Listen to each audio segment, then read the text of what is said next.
आज की कहानी है अपना अपना रास्ता। अस्पताल की खचाखच भरी हुई गैलरी धीरे धीरे खाली होने लगी। सुरेंद्र ने करवट बदलकर आंखें मूंद ली। पूरी शाम गैलरी से गुजरते उन अनजान अपरिचित चेहरों के बीच कोई जाना पहचाना सा चेहरा ढूंढने का प्रयत्न करते करते जब आंखें निराशा के सागर में डूबने उतराने लगती हैं, तो वह इसी प्रकार करवट बदलकर अपनी थकी आंखों पर पलकों का शीतल सुखद आंचल फैला देता है। क्यों करता है यह इंतजार? किसका करता है इंतजार?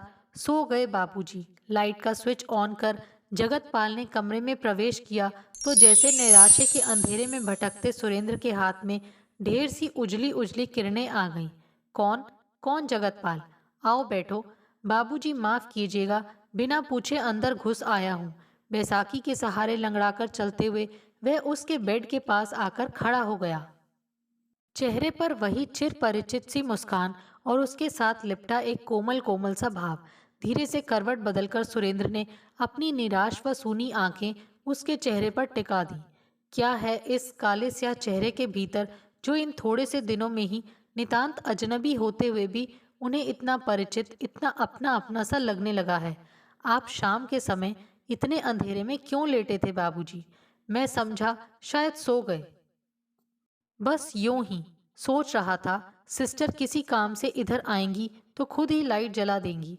छोटे छोटे कामों के लिए किसी को दौड़ाना अच्छा नहीं लगता। जगतपाल दिन रात फिरकी की तरह नाचती, शिष्ट अशिष्ट हर प्रकार के रोगियों को झेलती। उन छोटी छोटी उम्र की लड़कियों के प्रति उनके मन में इन 16-17 दिनों में ही न जाने कैसी दया ममता भर आई थी। और सच पूछो तो जगतपाल, कभी कभी मन के भीतर का अंधेरा इतना गहन हो उठता है कि बाहर का यह अंधकार उसे छू भी नहीं पाता। लगता है जैसे अवसाद में डूबा उनका स्वर कहीं गहरे और गहरे डूबता जा रहा था। आप तो बड़ी बड़ी बातें करते हैं बाबूजी, अपने दिमाग में ये सब नहीं घुसता। यह बताइए, आज तबीयत कैसी है आपकी?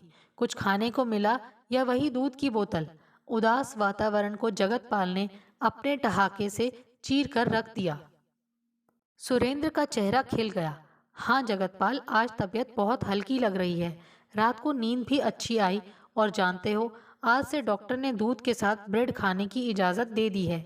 15 दिनों से केवल दूध और बिना नमक मिर्च के सूप पर पड़े सुरेंद्र के चेहरे पर मक्खन लगे 2 स्लाइस खाने की तृप्ति और संतुष्टि बिखर आई थी।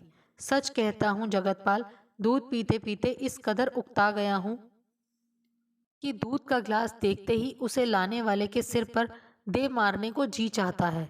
बस बस, बहुत अच्छे। अब आप 2-4 दिन में ज़रूर घर चले जाएंगे, देख लीजिएगा। उसका चेहरा प्रसन्नता के अतिरेक से चमक रहा था। धीरे धीरे वह सुरेंद्र का हाथ सहला रहा था। घर? सुबह डॉक्टर शशांक ने भी तो यही कहा था। आपकी हालत में ऐसे ही सुधार होता रहा तो इस हफ्ते आपको ज़रूर यहाँ से छुट्टी मिल जाएगी। सिरहाने रखा चार्ट देखकर वे अपनी नियमित राउंड पर चले गए थे। तो क्या वे सचमुच फिर से घर जा सकेंगे? किसका घर? कौन सा घर? क्या उनका कोई घर है? एक काम कर दोगे जगतपाल, जरा यहाँ कंबल पाँव पर डाल दो, कुछ ठंड सी महसूस हो रही है। कंबल सुरेंद्र के पैर पर डालकर जगतपाल ने मेज पर पड़ा अखबार उठा लिया और कुर्सी घसीटकर उस पर पसर गया। एक एक खबर जो सुरेंद्र सुबह से न जाने कितनी बार पढ़ चुके थे, अपनी टिप्पणियों सहित जगतपाल उसे सुनाए जा रहा था। और सुरेंद्र उसके चेहरे पर दृष्टि टिकाए एकटक उसे घूर रहे थे। आखिर किस मिट्टी का बना हुआ है यह आदमी? अबोध मासूम बच्चे, अनपढ़ भोली पत्नी, सामने मुंह बाएं अंधकार में भविष्य, और यह है कि चेहरे पर शिकन तक नहीं पड़ने देता। जगतपाल एक फैक्ट्री में काम करता था। वह लोकल ट्रेन से आवाजाही करता था। रेलवे की स्थिति तो जानते ही हैं। आजीवन कुछ न कुछ हादसा होता रहता है और दशकों पुरानी तकनीक के बल पर विकसित देशों की बराबरी करने के ढोल पीटे जा रहे हैं। जगतपाल एक ट्रेन हादसे में अपनी एक टांग गंवा बैठा। 3 महीनों से अस्पताल में पड़ा है। अब चलने फिरने की आज्ञा मिली है तो बैसाखी के सहारे सारे अस्पताल में चक्कर लगाता फिरता है। अपनी जीवन गाथा दोहराकर हरेक को जीने के लिए उत्साहित किया करता है। टांग चली गई, नौकरी की आशा टूट गई, पर माथे पर चिंता की रेखा तक नहीं आने देता। कहता है फैक्ट्री में नौकरी नहीं रहेगी तो ना सही, मुआवजा तो देंगे। बाबूजी 12 साल हो गए इस फैक्ट्री में खटते खटते। मुआवजे के रुपए से कोई धंधा शुरू करूंगा। उसकी छोटी छोटी आंखों में आत्मविश्वास छलक आता है।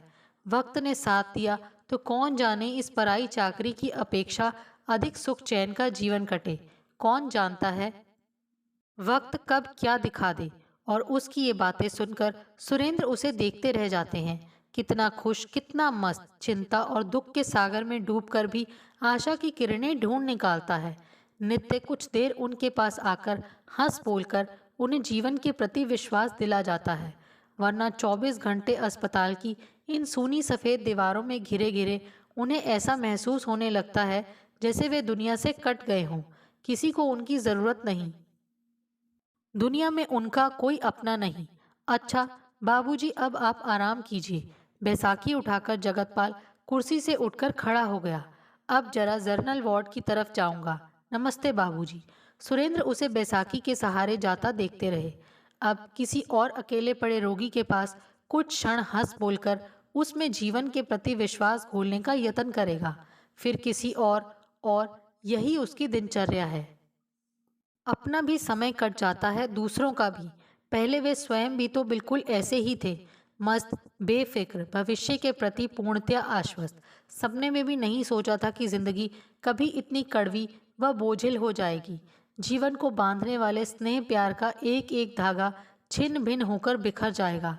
काश उन्हें भी जगतपाल की तरह कोई भोली भाली सी सीधी सरल पत्नी मिली होती, जिसके होठों की खिली खिली सी मुस्कान उनकी दिन भर की थकान धो पोंछ कर साफ कर डालती, जिसके हाथों की गरम गरम रोटियों में प्यार घुला होता, जो उनके बच्चों को स्नेह प्यार से जीवन के संघर्षों से जूझना सिखाती, जिसके प्रेम और विश्वास में डूबकर वे समस्त संसार को भुला देते। वे सोचने लगे, ओह, ये उन्हें क्या हो गया है, क्या सोचे जा रहे हैं। निरर्थक, अस्तित्वहीन, बेकार, जिन विचारों को ठेलकर दूर भागना चाहते हैं वे ही उन्हें चारों ओर से दबोचे चले जाते हैं। आंखों पर हाथ रखकर उन्होंने आंखें मूंद ली। कहाँ गया जीवन का वह उल्लास, वह माधुर्य। उन्होंने कितने सपने देखे थे, लेकिन सपने भी कभी सच होते हैं कहीं। क्या मैं अंदर आ सकती हूँ? और इसी के साथ ही दरवाजे पर लटका सफ़ेद पर्दा सरकाते हुए इंदिरा ने अस्पताल के उस स्पेशल वार्ड में प्रवेश किया तो जैसे अतीत की सूनी उदास पगडंडियों में भटकते सुरेंद्र के पांव एकाएक ठिठक गए। विचारों की कड़ियां झनझनाती हुई बिखर गईं। तुम आज कैसे रास्ता भूल गईं इधर का? कमरे में बिखरी दवाइयों की तीखी गंध से नाक सिकोड़ती इंदिरा ने कुर्सी पर पसर कर कंधे से लटका बैग मेज पर पटक दिया। बस कुछ न पूछो, बड़ी कठिनाई से समय निकालकर आई हूँ। सेंट की भीनी भीनी खुशबू कहीं भीतर तक सुरेंद्र को सुलगाती चली गई। कभी कितना प्यार था उन्हें इस महक से। कुछ अमेरिकी औरतें आई हुई हैं आजकल एशिया का टूर करने, बस उन्हीं के साथ व्यस्त रही इतने दिन। पता ही नहीं चला कि 8-10 दिन कैसे बीत गए। एक उड़ती उड़ती सी दृष्टि पूरे कमरे में डाल उसने पति के दुर्बल कुम्हलाए चेहरे पर आंखें टिका दी। बस अभी अभी उन्हें एयरपोर्ट छोड़कर आ रही हूँ। इधर से जा रही थी, सोचा 5 मिनट आपसे मिलती चलूँ। कल फिर एक सेमिनार के सिलसिले में बाहर जाना है, 3-4 दिनों के लिए। अचला और रमेश भी आज आने वाले थे। तुम्हारी बीमारी के बारे में बता दिया था, शायद घर पहुंच भी गए होंगे। वह अपनी रॉ में बोले जा रही थी और सुरेंद्र पत्नी के चेहरे पर दृष्टि टिकाए विचारों में उलझे हुए थे। तो आज भी मेम साहब मुझ पर एहसान लादने चली आई हैं, और वह भी इस रूप में। क्या इस स्त्री को तनिक भी लाज शर्म नहीं है? जीवन की इस संध्या बेला में यह चटक चमकीले कपड़े, झुर्री पड़े बुढ़ाते चेहरे को छिपाने के यत्न में पाउडर और लिपस्टिक की महकती गमकती परतें, आंखों के आर पार खिंचा सिने तारिकाओं का सा काजल और चांदी के तारों को छिपाने के यत्न में नकली बालों का ऊंचा फैशनेबल जूड़ा देखकर वितृष्णा से उनके मुंह में ढेर सी कड़वाहट घुल गई। इंदिरा से पति की बेरुखी छिपी न रह सकी। तुम आज भी नाराज होना, पर क्या कर सकती हूँ, समय ही नहीं मिलता आने का। मैं तो तुमसे कोई सफाई नहीं मांग रहा हूँ, तो क्या मैं समझती नहीं हूँ तुम्हें? जब देखो मुंह फुलाए पड़े रहते हो। पर सच कहती हूँ कि एक बार उन विदेशी महिलाओं को देखते तो समझते किस कदर भारत पर फिदा हो गई हैं। कहती हैं यहाँ की स्त्रियों के संसार में कहीं भी समता नहीं हो सकती। कितनी शांत, कितनी सरल और ममतामयी होती हैं। घर, पति और बच्चों में अनुरक्त। असली पारिवारिक जीवन अगर कहीं है तो केवल भारत में। एक हमारा देश है जहाँ स्त्रियों को न घर की चिंता होती है न बच्चों की, और पति नाम का जीव, उसे तो जब चाहो पुराने जूते की तरह पैर से निकालो और तलाक दे दो। वह हंसी। हमारे महिला क्लब को देखकर भी वे बेहद प्रभावित हुईं। सुरेंद्र पत्नी के गर्व से दमकते चेहरे को आश्चर्यचकित सा देखते रह गए। पति, घर, बच्चे, सुखी पारिवारिक जीवन, ममतामयी नारियां, यह सब क्या बोल रही है इंदिरा? क्या वह इस सब का अर्थ भी समझती है? यदि हाँ, तो फिर वह सब क्या था?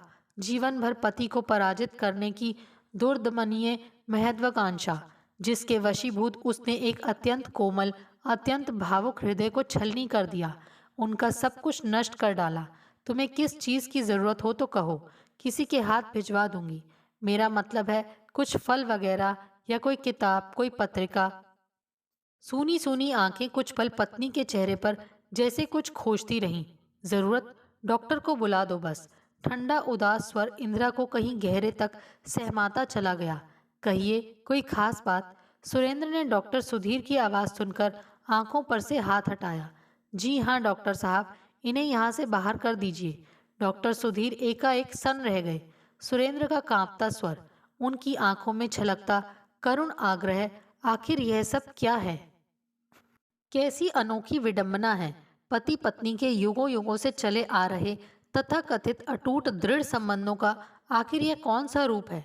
मृत्युशैया पर पड़ा व्यक्ति सबसे अधिक कामना अपने सबसे प्रिय, सबसे मधुर संबंधियों के सानिध्य की करता है, और यह व्यक्ति है कि एक असहाय सी दृष्टि उन्होंने इंदिरा पर डाली। लेकिन डॉक्टर, मैंने तो इनसे कोई ऐसी वैसी बात नहीं की। मेरा मतलब है, इंदिरा का चेहरा अपमान से स्याह पड़ गया था। मैं समझता हूँ श्रीमती सुरेंद्र, लेकिन आप जब भी यहाँ आती हैं इनका ब्लड प्रेशर बढ़ जाता है, और इनके ब्लड प्रेशर बढ़ने का अर्थ आप समझती हैं ना, कितना खतरनाक हो सकता है। आज सारी रात ये सो नहीं पाएंगे।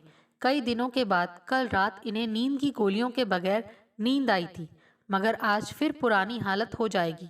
आप समझने की कोशिश कीजिए। डॉक्टर के नम्रता और शालीनता में डूबे शब्द सुनकर इंदिरा का खून खौल गया। हाँ हाँ, मैं खूब समझती हूँ। कितनी कठिनाई से समय निकालकर इन्हें देखने आती हूँ, और ये है कि ठीक है, अब नहीं आऊँगी। झटके से पलटकर वह तेज कदम रखती हुई स्पेशल वार्ड के बाहर निकल गई। पत्नी को देखकर आपको इतना उद्विग्न नहीं होना चाहिए मिस्टर सुरेंद्र। आप समझदार हैं, जरा संयम रखिए। डॉक्टर सुधीर सुरेंद्र को अपनी स्नेह भीगी दृष्टि से सहला रहे थे। बहुत नियंत्रण किया है अपने आप पर डॉक्टर, बहुत सहा है इस कलेजे पर पत्थर रखकर, इसी आशा में कि शायद यह किसी दिन संभल जाएगी, पर अब नहीं सहा जाता। इस औरत को देखते ही मेरे दिमाग की नसें फटने लगती हैं। समझ में नहीं आता क्या कर डालूं, उसका गला दबा दूं या अपना। सुरेंद्र बेहद कातर हो उठे। आप नहीं जानते डॉक्टर, मेरी इस दशा के लिए पूरी तरह यह औरत जिम्मेदार है। इसने मेरा जीवन बर्बाद कर दिया है, मेरा घर, मेरे बच्चे, मेरा सब कुछ। मैं इसे कभी माफ नहीं कर सकता। डॉक्टर, थोड़ा सा ग्लूकोज दीजिए प्लीज। बड़ी तकलीफ हो रही है सीने में, लगता है दिल डूबा जा रहा है जैसे। जैसे ग्लूकोज पिलाकर नर्स को नींद का इंजेक्शन लगाने का आदेश देकर डॉक्टर सुधीर चले गए। लेकिन नींद का इंजेक्शन और डॉक्टर के सांत्वना में डूबे शब्द सब मिलकर भी सुरेंद्र के मस्तिष्क की फटती नसों को शांति के सागर में न डुबो सके। इंदिरा ने कुछ पलों के लिए आकर उनकी आर्द्र स्मृतियों के दर्द को फिर से कुरेद कर रख दिया था। यतन से दबाई चिंगारियां जरा सी हवा पाकर फिर से सुलग उठी थी। तब नई नई नौकरी लगी थी उनकी, नया शहर, नए मित्र, नया काम, सब कुछ नया नया। एक दिन घूम फिरकर घर लौटे थे तो पिता का पत्र मिला। लड़की देखी है, सुंदर है, बीए कर रही है, घर खानदान अच्छा है, चाहो तो तुम भी आकर देख जाओ। उन्होंने सीधा सादा सा उत्तर लिख दिया था। आप सब ने देख लिया, पसंद कर लिया, फिर मैं क्या देखूंगा? पढ़ी लिखी लड़की है, जैसी भी है अच्छी ही होगी, मुझे मंजूर है। इंदिरा की परीक्षा तक उन्हें रुकना पड़ा था। वे कुछ महीने उन्होंने कैसे काटे थे। मन हर समय उल्लास की सतरंगी किरणों से घिरा घिरा सा रहता। विवाह के नाम से कलियां सी चटकने लगती, आंखों में खुमार सा उतर आता। वे क्या जानते थे कि यह विवाह उनके जीवन का सबसे बड़ा कटंक बनकर उनके जीवन की दिशा ही मोड़ देगा, उनका सब कुछ अस्त व्यस्त कर डालेगा। फिर एक दिन इंदिरा ने उनके साथ उनके घर में कदम रखा था, जीवन भर साथ देने की अनेक प्रतिज्ञाएं करके, दुख सुख में कदम से कदम मिलाकर, जीवन में आए संघर्षों से जूझने के वादे लेकर। लेकिन उसके सारे वादे, सारी प्रतिज्ञाएं वर्ष भर के अंदर अंदर धूल चाटने लगी थी। उन्होंने समझ लिया था कि उनका और इंदिरा का निभाह होना कठिन था। इंदिरा की बड़ी बड़ी महत्वाकांक्षाएं थीं, ऊंचे ऊंचे सपने थे जो उनके छोटे से घर की दीवारों से टकराकर चूर चूर हो गए थे। उनका छोटा सा घर, छोटा सा ओहदा, छोटी छोटी इच्छाएं और आवश्यकताएं, कोई भी चीज़ इंदिरा को पसंद नहीं आई थी।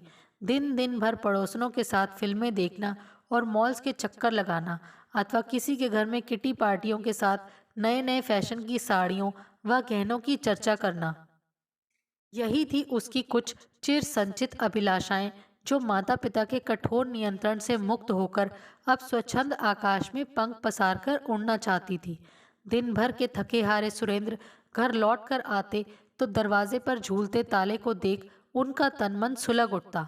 क्या तुम अपना घूमना फिरना 5 बजे तक नहीं निपटा सकती इंदिरा? ओहो, कौन सा आसमान टूट पड़ा जो जरा सी देर इंतजार करना पड़ गया। ताश की बाजी चल रही थी, कैसे बीच से उठकर आ जाती, बोलो। उसका स्वर सुरेंद्र को आर पार चीरता चला जाता। खुद तो दिन भर दोस्तों के साथ मटर गश्ती करते फिरते हैं, मैं कहीं जाऊं तो जवाब तलबी होती है। नहीं इंदिरा, मुझे गलत मत समझो, मेरी तरफ से तुम्हें पूरी आज़ादी है, कहीं जाओ कहीं घूमो, बस मेरे आने तक घर लौट आया करो। तुम्हारी खिली खिली सी मुस्कान मेरी दिन भर की थकान हर लेती है। सुरेंद्र पत्नी की जीवा का हलाहल कंठ में उतार वाणी में मिठास सी घोल देते। ओफ, इच्छाएं तो देखो, मीठी मीठी मुस्कान चाहिए इन्हें, करते हैं क्लर्की और ख्वाब देखते हैं महलों के। ऐसे ही पलक पावड़े बिछाने वाली का शौक था तो ले आते होते कोई देहातन, मेरी जिंदगी क्यों बर्बाद की। इंदिरा का तीखा स्वर सुरेंद्र के कानों में लावा सा पिघलाता उतर जाता। अंदर ही अंदर तिल मिलाकर वे जबान पर नियंत्रण कर लेते। जितना भूलेंगे बात बढ़ेगी, अड़ोसी पड़ोसी तमाशा देखेंगे। अभी नई नई शादी हुई है और अभी से चुपचाप कपड़े बदलकर वे बिस्तर पर पड़ जाते। वे सोचते, क्या विवाह का यही अर्थ है? दिन भर के बाद घर आओ तो पत्नी नदारद, फिर ऊपर से जली कटी सुनो। क्या शिक्षा का यही अर्थ है कि पति को हर क्षण नीचा दिखाया जाए? कैसे खिंचेगी जीवन की यह गाड़ी जहाँ पग पग पर आलोचना और अपमान की बड़ी बड़ी शिलाएं हैं? कहाँ तक ठेल सकेंगे अकेले इस गाड़ी को जहाँ दूसरा पहिया साथ देने से ही इनकार कर दे? क्या इन कठोर शिलाखंडों से टकराकर एक दिन सब कुछ अस्त व्यस्त नहीं हो जाएगा? जीवन को हतोत्साहित करने वाले इन निराशावादी विचारों को धकेलते हुए मन में आशा की किरण भी झिलमिला जाती कि अभी इंदिरा ने जीवन में देखा ही क्या है? सिर्फ माता पिता का स्नेह, बहन भाइयों का प्यार दुलार। गृहस्थी की जिम्मेदारियां बढ़ेंगी तो स्वयं रास्ते पर आ जाएगी। अभी नादान है, 20-22 की भी कोई आयु होती है। लेकिन इंदिरा ने तो जैसे पति की हर झिलमिलाती आशा को पांव तले रोंद कर चूर चूर कर देने का फैसला कर लिया था। 2-2 वर्षों के अंतराल से विनोद, प्रमोद और अचला आते गए। उनके साथ उनकी नन्ही नन्ही समस्याएं, उनके नाजुक कोमल बंधन, उनके नन्हे नन्हे सुख दुख। लेकिन इंदिरा को उनके वे भोले भाले चेहरे, उनकी मीठी तुतली वाणी, उनके स्नेहासिक्त कोमल बंधन भी बांध कर न रख सके। नौकरों के सहारे बच्चों को छोड़कर वह अपने महिला क्लब की गतिविधियों में दिन ब दिन उलझती चली गई। वक्त बेवक्त आंधी की तरह घर में आती और तूफान की तरह निकल जाती। हर दिन एक नया आयोजन जहां पति और बच्चों का कोई अस्तित्व नहीं था, कोई आवश्यकता भी नहीं थी। शायद इंदिरा गृहस्थी के संकुचित दायरे में बंधकर जीने के लिए बनी ही नहीं थी। उसका अपना अस्तित्व था, अपना रास्ता था, जहां मान था, आदर था, यश और प्रशंसा की फूल मालाएं थी, जहां से उसे वापस लौटा लाने का हर प्रयत्न सुरेंद्र को पहले से और अधिक तोड़ता चला गया था। जब जब वे उसे गृहस्थी के दायित्वों के प्रति सजग रहने की सलाह देते, वह खुद भागिन सी भन्ना उठती। तुम चाहते क्या हो? क्या मैं दिन भर अनपढ़ गँवार औरतों की तरह बच्चों और चूल्हे चौके में सिर खपाया करूं? क्या माँ बाप ने मुझे इसीलिए कॉलेज में पढ़ाया था? नहीं तो क्या इसीलिए पढ़ाया था कि अपनी जिम्मेदारियां नौकरों और पड़ोसियों पर छोड़कर तुम दिन दिन भर सड़कों की धूल फाकती फिरो? जानती हो तुम्हारा यह घूमना फिरना, ये सोशल लाइफ इन नन्हे नन्हे बच्चों का भविष्य बर्बाद कर रहा है, इन्हें असभ्य और लावारिस बना रहा है। अनाथ आश्रम में जाकर तुम उन बिन माँ बाप के बच्चों को सभ्य और सुशिक्षित बनाने की शिक्षा दिया करती हो, पर यह क्यों नहीं सोचती कि तुम्हारी अनुपस्थिति में तुम्हारे इन 3 बच्चों का क्या होगा? जानती हो इंदु, भूख लगने पर इन्हें क्या मिलता है? नौकरों की झिड़कियां, थप्पड़। बीमारी में तुम्हारे स्नेह भरे संरक्षण की जगह मिलती है उपेक्षा, अवहेलना, तिरस्कार। सच इंदु, क्या तुम्हें इन अनाथों पर तनिक भी दया नहीं आती? किंतु इंदिरा पर सुरेंद्र के इन तमाम उपदेशों का कोई प्रभाव नहीं पड़ता था। पत्नी से उपेक्षित सुरेंद्र देर देर तक दफ्तर में बैठे कंप्यूटर में दिमाग खपाया करते, पर वहां का वातावरण भी धीरे धीरे असहनीय होने लगता। आते जाते फपकियां कसी जाती। अरे भाई, इस बार तरक्की मिलेगी तो मिस्टर सुरेंद्र को। पत्नी शहर की प्रसिद्ध समाज सेविका, बड़े बड़े लोगों के साथ उठना बैठना, अच्छे अच्छे आदमियों का पटरा बैठ जाएगा। देख लेना। वे क्रोध से भनभना उठते, दिल दिमाग सब सुन्न हो जाते, किंतु मुंह से उनके आरोपों का खंडन करते, जबकि वे स्वयं जानते थे कि इंदिरा के चरित्र को लेकर शहर भर में जो चर्चाएं होती थी वे नितांत कपोल कल्पित नहीं थी। अक्सर आधी आधी रात को अनजान अपरिचित लोगों की गाड़ियां इंदिरा को छोड़ने आती थी। एक से एक खूबसूरत और बढ़िया साड़ियां उसके शरीर की शोभा बढ़ाती, जिन्हें वह लोगों के दिए हुए उपहार बताती। क्यों आते थे वे लोग? क्यों देते थे वे सब कीमती उपहार? किस मुंह से लोगों के व्यंग और तानों को काटने का साहस करते? इंदिरा को वे समझाने का यत्न करते तो खुद पत्थर की तरह झंझनाता स्वर कानों से टकराता। दुनिया के पास काम ही क्या है सिवा बकने के? लोगों की बकवास से डरकर मैं अपना मानव सेवा का काम नहीं छोड़ सकती। तुम जिसे मानव सेवा कहती हो इंदिरा, वह तुम्हारी नाम और प्रशंसा की भूख है। जिनके पास करने को कुछ नहीं होता उन धनी लोगों के ये चोचले हैं। हमारी तुम्हारी असली मानव सेवा है अपने विनोद, प्रमोद और अचला को पढ़ा लिखा कर इंसान बनाना, उन्हें अपने पैरों पर खड़ा करना, उन्हें सभ्य और सुसंस्कृत नागरिक बनाना। पहले इंसान को अपना घर संवारना चाहिए, यह नहीं कि अपने घर में आग लगाकर दूसरों के घरों में प्रकाश फैलाओ।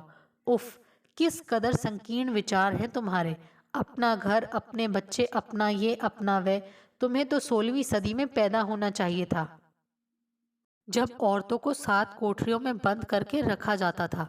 मुझे तो शर्म आती है किसी को ये बताते हुए कि मैं तुम जैसे मेंढक की पत्नी हूँ। कुएं का मेंढक, संकीर्ण विचार, मानव सेवा। जैसे वे बहरे होते जा रहे थे, उनकी इच्छाएं, आकांक्षाएं, स्वाभिमान सब राख के ढेर में बदलते जा रहे थे। घर, बाहर, दफ्तर, कहीं एक पल के लिए चैन नहीं, शांति नहीं, कोई एक प्याला चाय के लिए पूछने वाला नहीं। तन मन से थके टूटे सुरेंद्र होटलों के चक्कर लगाने लगे। एक प्याला गरम चाय और शांति से बैठकर 2 रोटी खाने की छोटी छोटी अपूर्ण इच्छाओं का दर्द शराब में डूबने लगा। तुम होटल में बैठकर गंदी शराब मुंह से लगाते हो, शर्म नहीं आती तुम्हें? पत्नी का अंगारा सा दहकता चेहरा सुरेंद्र शांतिपूर्वक देखते रहते थे। जब तुम्हें आधी आधी रात तक पराए मर्दों के साथ घूमने में शर्म नहीं आती, तो मुझे ही लाल परी के साथ कुछ क्षण बिताने में क्यों शर्म आए? जिसका घर नहीं, द्वार नहीं, पत्नी नहीं, उसका ये सब से अच्छा साथी है। तुम अपने रास्ते चलो, मैंने भी अपना रास्ता चुन लिया है। अब कोई किसी के राह की रोड़ा नहीं बनेगा। जब तुम मुझसे बंधकर ना रह सकी, तो मैं ही तुमसे बंधने को विवश क्यों हूँ? उनके चेहरे पर खेलती व्यंग्यात्मक मुस्कान इंदिरा को अंदर तक सुलगा गई थी। पांव पटकती हुई वह बाहर निकल गई थी। फिर एक दिन सुना था कि वे अपनी 17 वर्षीय अविवाहित बेटी अचला के होने वाले शिशु का नाना बनने वाले थे। सुनकर तनिक भी आश्चर्य नहीं हुआ था। वे जानते थे इंदिरा ने जिस खुली हवा में बच्चों को छोड़ा था वह एक दिन अवश्य रंग लाएगी। जब जब उन्होंने अचला को विनोद और प्रमोद के आवारा दोस्तों के साथ घूमने फिरने से टोका था, वह अनसुना कर गई थी। एक दिन इसी बात को लेकर उन पर बुरी तरह झल्ला उठी थी। पापा, आप अपनी शिक्षा और उपदेश अपने पास ही रखिए। मैं अपना भला बुरा खुद समझ सकती हूँ। आपकी तरह संकीर्ण विचारों वाली बनकर मैं दुनिया में नहीं जीना चाहती। जब मम्मी हम लोगों को कुछ नहीं कहती, फिर आप 15-20 दिनों के लिए माँ बेटी कोलकाता गई थी। जब वापस आई तो अचला अपना लुटा कौमारे फिर से वापस लौटा लाई थी, खुली हवा में और अधिक आज़ादी से घूमने के लिए। कितनी सरलता से इंदिरा ने इतनी बड़ी समस्या से छुटकारा पा लिया था। तुम समझते हो, हमारी अचला ने जैसे कोई अनहोनी बात कर डाली है। आए दिन मेरे पास ऐसे कितने ही मामले आते रहते हैं। मैं इनसे निपटना भी अच्छी तरह जानती हूँ। बच्चों से गलती हो जाती है। गलती नहीं करेंगे तो सीखेंगे कैसे? शराब की मात्रा और अधिक बढ़ गई थी। वे जानते थे जिस रास्ते पर वे जा रहे थे वह उन्हें विनाश की ओर ले जा रहा था। मदिरा उन्हें कुछ क्षणों के लिए मानसिक तनाव से छुटकारा दिला सकती थी। उनके थके टूटे तन मन को प्रेम से जोड़ नहीं सकती थी। स्नेह, विश्वास, शांति के अभाव ने आज उन्हें फूल की एक एक पंखुड़ी की तरह मसल कुचलकर 50 वर्ष की आयु में ही मौत के कगार पर ला पटका था। डॉक्टर कहते हैं कुछ दिनों में ठीक होकर वे फिर से घर जा सकेंगे, लेकिन वे जानते हैं अब कभी घर नहीं लौट सकेंगे, लौटना भी नहीं चाहते। कौन है वहां जिसकी ममता के बंधन उन्हें वापस लौटा लाने के लिए विवश करें? पत्नी, बेटे, बेटी, कौन? दिल काबू से बाहर हुआ जा रहा था। सिर से पैर तक वे पसीने में नहा गए थे। सिस्टर, सिस्टर, उन्होंने घंटी पर हाथ मारा। सिस्टर, पानी। अस्पताल से निकलकर इंदिरा ने तेजी से गाड़ी घर की ओर मोड़ दी। मन में जितना आक्रोश भरा था उसी के अनुपात में गाड़ी का एक्सीलेटर तेज होता गया। इस व्यक्ति ने उसे कभी नहीं समझा, समझने की कोशिश ही नहीं की। ज्यों-ज्यों वह यश और प्रशस्ति के पथ पर बढ़ती चली गई, यह उनसे कटता चला गया। आज शहर में उसका कितना मान और आदर है, क्या नहीं है उसके पास? सरकारी गाड़ी, बंगला, महंगे मोबाइल। वह जिधर से गुजर जाती है, लोग उसकी एक झलक देखने के लिए ठिठक कर रुक जाते हैं। शहर में कोई ऐसा आयोजन नहीं जहां उसे सम्मानपूर्वक आमंत्रित न किया जाता हो। मान और यश के इस उच्चतम शिखर पर पहुंचने के लिए उसने कितना त्याग, कितना परिश्रम, कितना कठिन संघर्ष किया है। और यह व्यक्ति है कि घायल शेर की तरह उसे काटने को दौड़ता है। घर आ गया था। गाड़ी गेट से होती हुई बरामदे के सामने जाकर रुक गई। मम्मी, तुम आ गई? दौड़ती हुई अचला आकर उसके गले से लिपट गई। इंदिरा ने सिर से पैर तक सजी धजी बिटिया को देखा। वह पिता की नाजुक हालत की खबर पाकर आई थी। कब आई?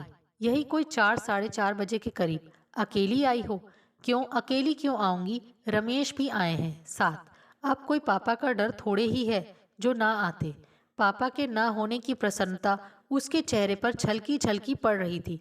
इंदिरा के गले में बाहें झुलाती हुई वह उसे ड्राइंग रूम में घसीट लाई।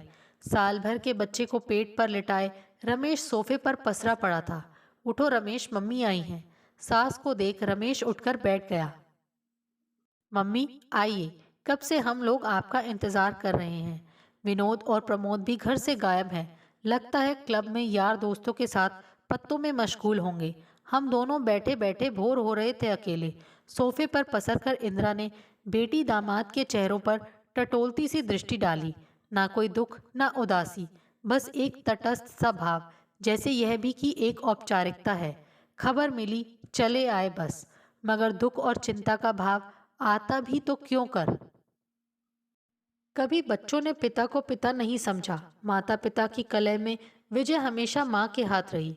पिता सदा के से एक परित्यक्त जीवन ढोता रहा। न उसकी इच्छा और रुचि की कोई चिंता करने वाला था, न उसके दुख में कोई दुखी होने वाला।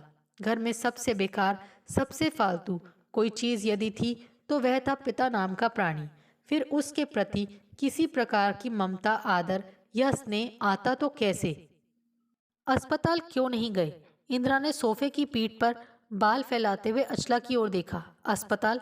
बाप रे, कौन जाता पागल कुत्ते से कटवाने अपने को।